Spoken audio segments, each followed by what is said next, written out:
Let's talk food and wine in Tonia's kitchen. Have a seat at the table. Here is Tonia King. Joining me today is cookbook author Roxana Jullapat. Today we're talking about the brand new book, Morning Baker, Recipes and Rituals for Breakfast and Beyond. Thanks for joining me, Roxana. Thank you so much for having me. Is this your first book? This is actually my second cookbook. My first one is called Mother Grains, and that was out about 5 years ago in 2021. Tell me a little bit about yourself. I am an author and co-founder / head baker of Friends and Family here in Los Angeles. Following the success of my first cookbook, Mother Grains, I wanted to write a cookbook to bring together years of early morning baking, including all my rituals, techniques, and hard-earned secrets, and share them with my readership and allow them to become a morning baker at any time they please. For those of us that have no idea what Friends and Family is it a bakery?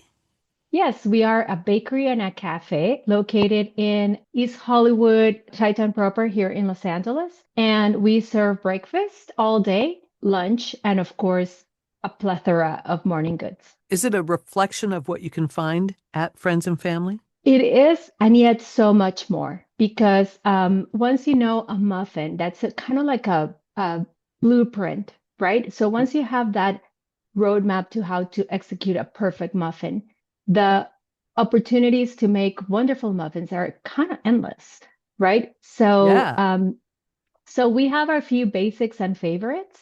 Some of them were also revisited in my first cookbook, and then this one just builds on that. So, for example, in the first one, there was a really good blueberry muffin, but here when we have one with a little twist that is more of interpretation of a overnight oats meets blueberry muffin. So it's jam-packed with oats and seeds and all those things that are good for you. But then I get a little bit further and incorporate other flavors that are also fun, to keep your morning breakfast really fun. So for example, there's apricots, and those have a butterscotch sort of glaze. And then there's a carrot cake turned into a muffin with a cream cheese glaze and a sprinkle of pistachios.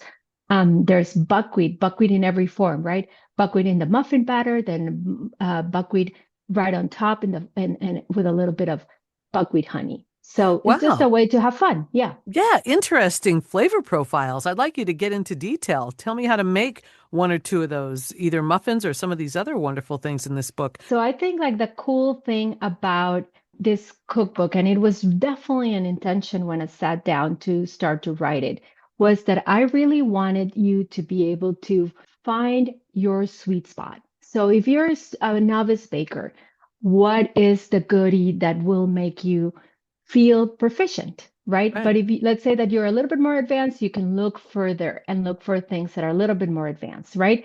So like the muffin is a perfect example, but there's also scones. Scones can be intimidating because to make a really good one actually takes a lot of thought process. Right. Yeah. Right.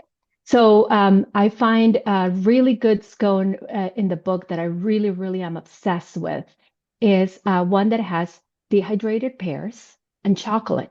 So it can be made year-round, right? Because dried fruits are available all the time. And the canvas in which all those things come together is einkorn flour, which is a really, really cool ancient grain.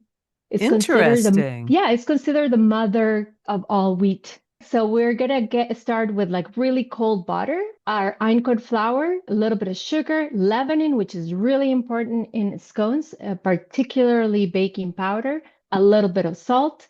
And then we're going to have cream or buttermilk, right? I like cream for this one. And then we're going to leave our chocolate and pears to the very end. We are going to cut the butter inside all those dry ingredients using our fingertips, kind of almost snapping that butter into the flour and constantly fluffing it so that those butter pieces are often and almost at all times coated in flour. And then right when we're ready when our butter has reached like that point where it resembles little peas and a little bit of cornflakes, they're very not uniform at all in size. We are going to make a hole in the center of this bowl with all those dry bits, and we're going to add all our liquid, our cream in this case, then come together. Like I always say, mix as if you were tossing a salad with your hands, a big Yeah. salad with open hands, open fingers, right? And then once it comes together, let's make sure that our pears and chocolate is in there.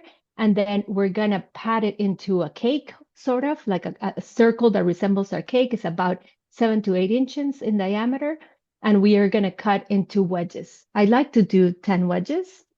And then the secret to my success is to freeze those scones. Oh, no Freeze them. kidding. Yeah, freeze them. And then we're gonna bake from frozen. That freezing, what it does is like it tells the scone, you gotta keep your shape. Don't become a sloppy mess in the oven. Yeah. Exactly. Yeah. And then Interesting. yeah, and we bake at a really high temperature actually. Like we're gonna bake at 400 degrees to get maximum impact, right? Like crusty outside, tender inside, and they don't bake for a long time, depending on your oven, about 20 to 24 minutes. That's amazing because sometimes scones can be really dry. Absolutely. And I would say, like the cool thing about being a morning baker is that we're living in the moment, right? So Yeah. that scone in the morning with a little bit of melty chocolate and your cup of coffee is the right way to start a day. It's almost like you become a scientist trying to put all these Oh, different things together. 100%. Yeah, you're creating these breads and brioche, everything, and it's really interesting. You must be fascinated by what you experiment with. 100%. And we are constantly failing, right? Failure is such a tremendous teacher. So that's why, like, I've learned to really, really admire and trust fellow cookbooks and cookbook authors, because the amount of work that goes into sending out into the world that final recipe is tremendous. And somebody did that for us. Yes, recipe developing is really an intense thing, isn't it? It can be a hobby, but for some of us, it really is a way of life, you could Yeah. say. At the end of the book, I end up with a chapter called Whole Grain Anytime Bakes, because I wanted to offer recipes for those instances that have nothing to do with breakfast. So I wanted to have a killer pie dough recipe, a killer quiche crust recipe with a perfect custard, an awesome short crust to make little cookies and tarts. So anything in that chapter is kind of like a banger, right? It was like, all I got. Here you go. Yeah. These are So gonna work every well, time. I just love the way you approach your baking. Just all the different little tricks and tips that you're sharing with us. Like, I would never think of putting sour cream in my pie dough. And it's an exciting thing now to try. Absolutely. And I actually grew up abroad. I am a Costa Rican kid. I only moved here to the United States when I was 22. And so I have very little attachment to certain American classics. And I feel like in a way that has been a really good tool for me, because there's nothing sacred, right? So Right. I Yeah. feel I've given myself permission to break all kinds of rules.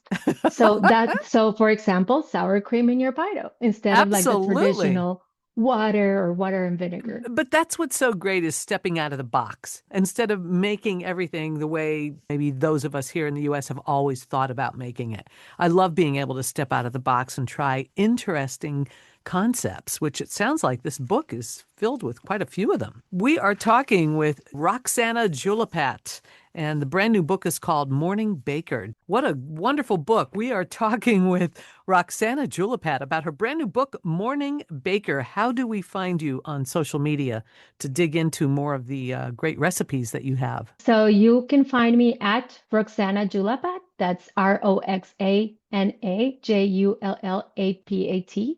You can also follow our bakery, Friends and Family. We are at We Are Friends and Family. And of course, you can visit us in LA. We have two locations, one in East Hollywood or Thai Town, second one in Silver Lake.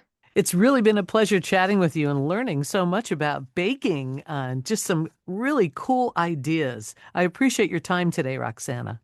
Thank you so much for having me. This has been fun. Thanks for tuning in. We hope you'll subscribe to this podcast as we continue to take you around the world of food and wine on Tonia's Kitchen.